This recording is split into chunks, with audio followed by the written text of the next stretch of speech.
everyone.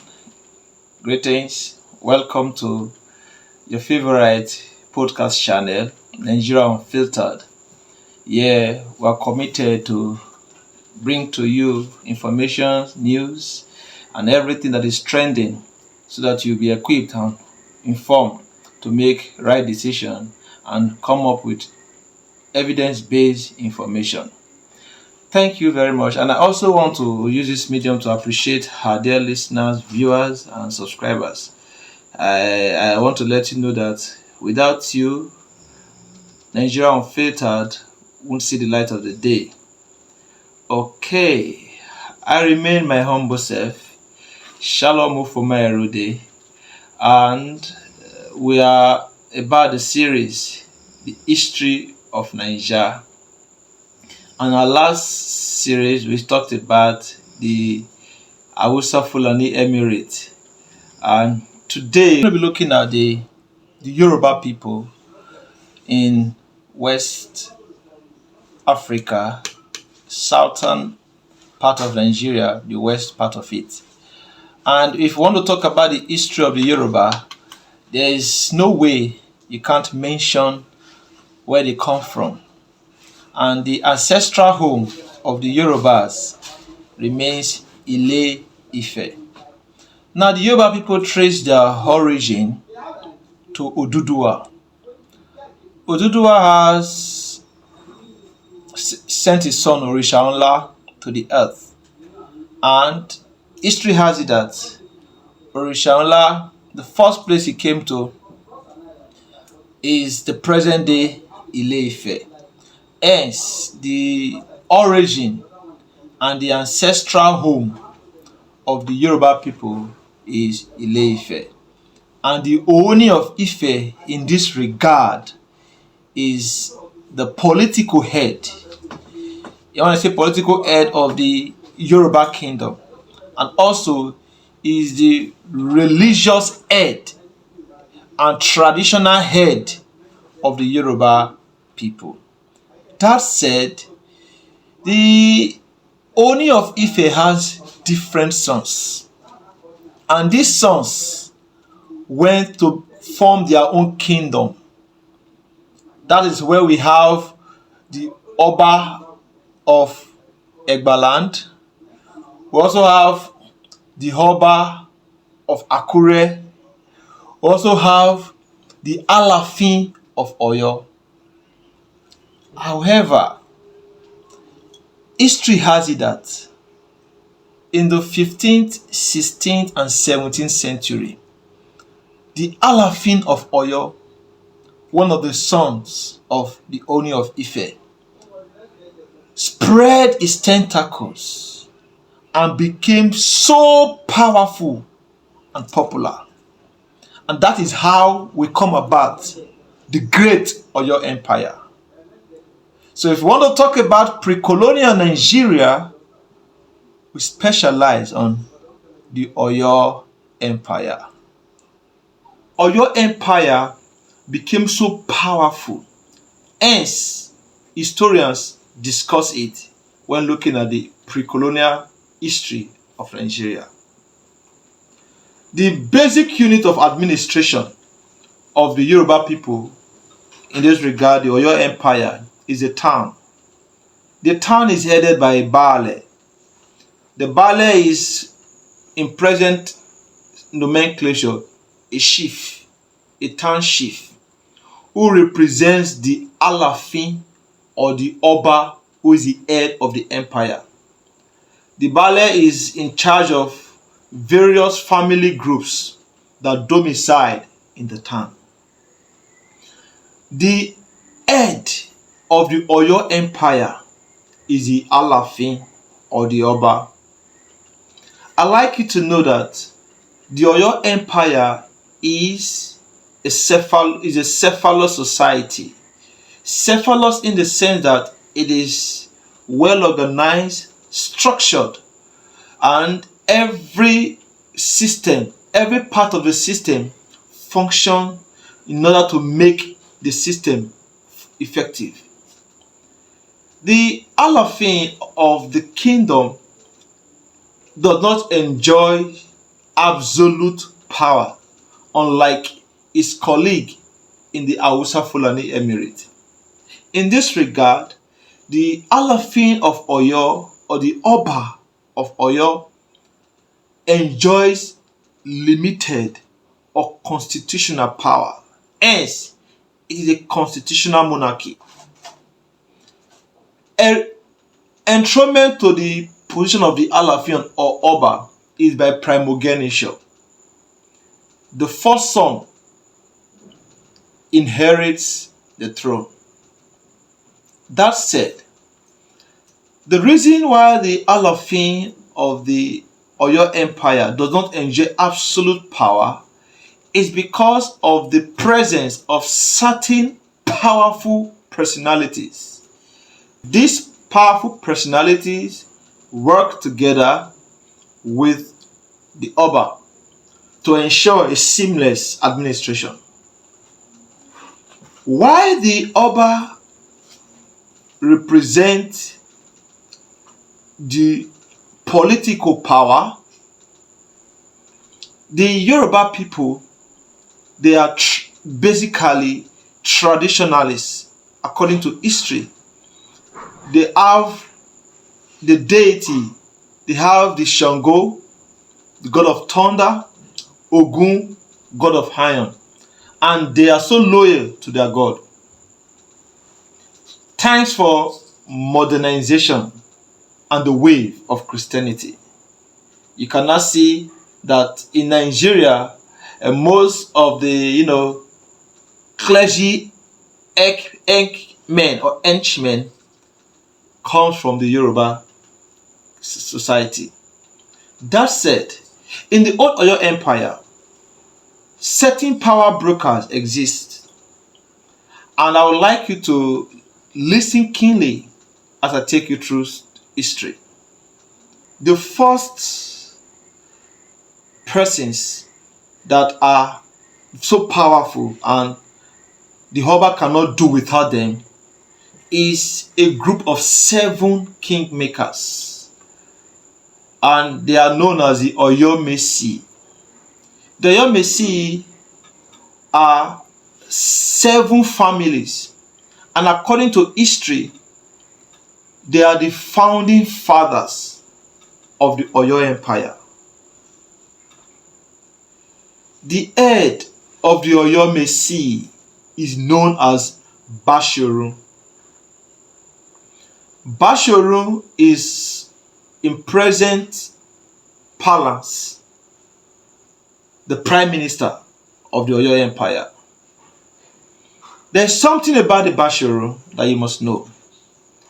He has special powers from birth because he is the custodian of the tradition. He is a symbol of authority and is there to checkmate alongside other chiefs the exercise of the Oba.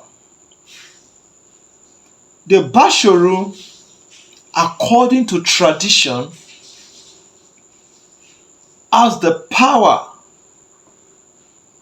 to remove the Alaafin or the Oba in case of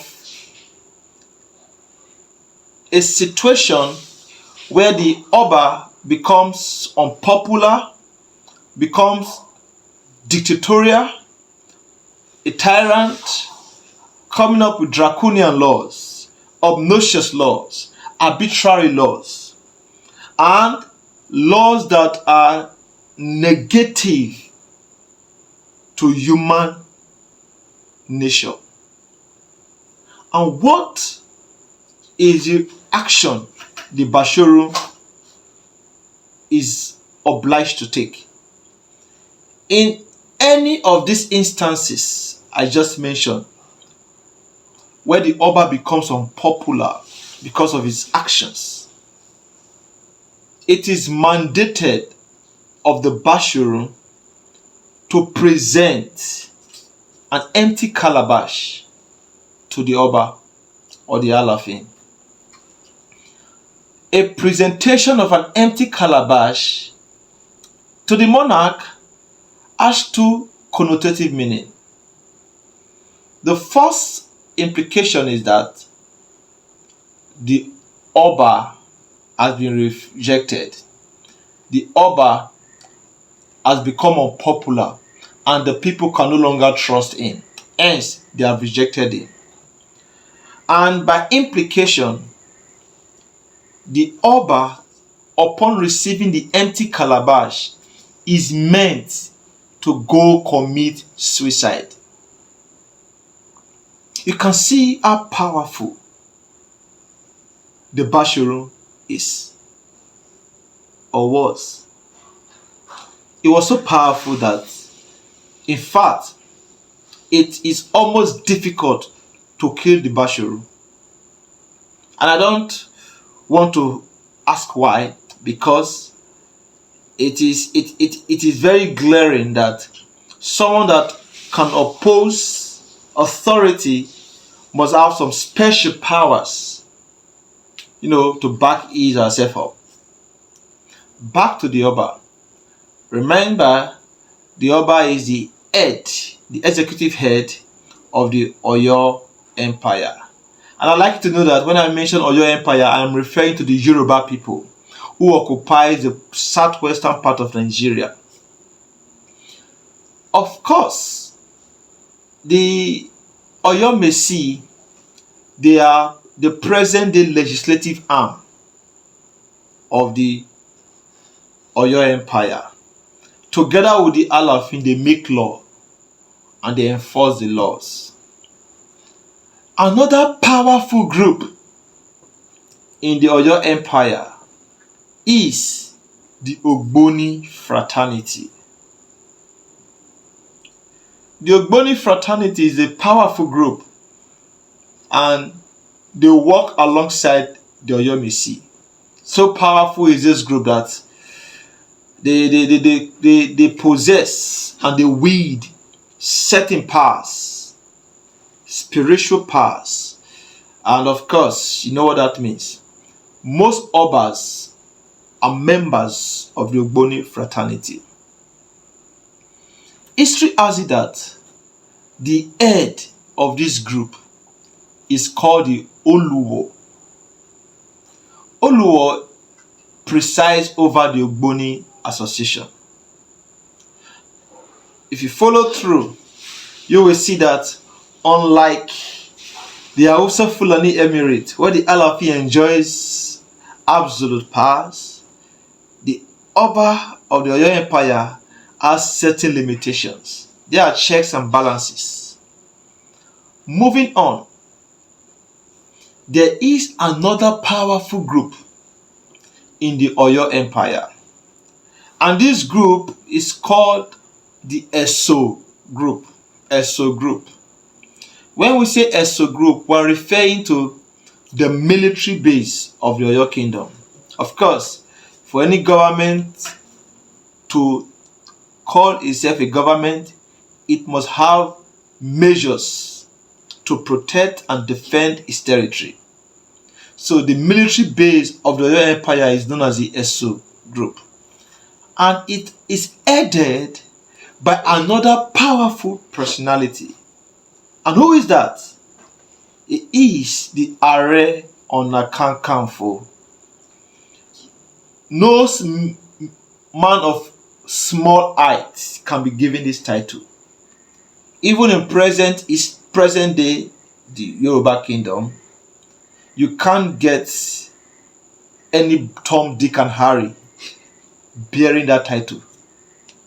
For you to wield that, possess, or to call yourself Are Ona Kakanfo of Yoruba land, of course, you must be someone of quintessential, unequivocal powers, influence and affluence. That said, the Are Ona Kakanfo is a powerful personality because you will agree with me that anyone that has some level of power over your life, you'll be afraid of that person. Just in local parlance, you don't play with 3 Gs. You don't play with God. you don't play with government, and you don't play with the gun. Anyone that possesses the gun, anyone that holds the gun, you respect that person. Because whether you believe it or not, the power of life and death is with that person at that moment. That said, the Ariona Kankanfo knows how to use his power, and inadvertently, you see the Ariona Kankanfo discussing with the Oba, and the Oba will understand the language. But there's something. The Ariona Kankanfo can be limited. In a situation where the ESO group goes to war with a neighboring community, kingdom, etc., and they lost the battle or lose the battle, tradition states that from that moment, the title Ariona Kankanfo is revoked from the order. And what that means is that the former Ariona Kankanfo is automatically ostracized, is declared a pariah, sent on exile. He dare not return to the kingdom, otherwise he will be killed. And a new person assumes that position and bears the title Ariona Kankanfo. That said, the Yoruba people, they are gifted in artwork. They are gifted in entertainment. They are gifted in music. They are gifted in metalworks. History has it that most of our artwork are from the Yoruba kingdom. Of course, they produce cocoa and other palm produce. That said, the Yoruba people are also highly educated. They don't play with education.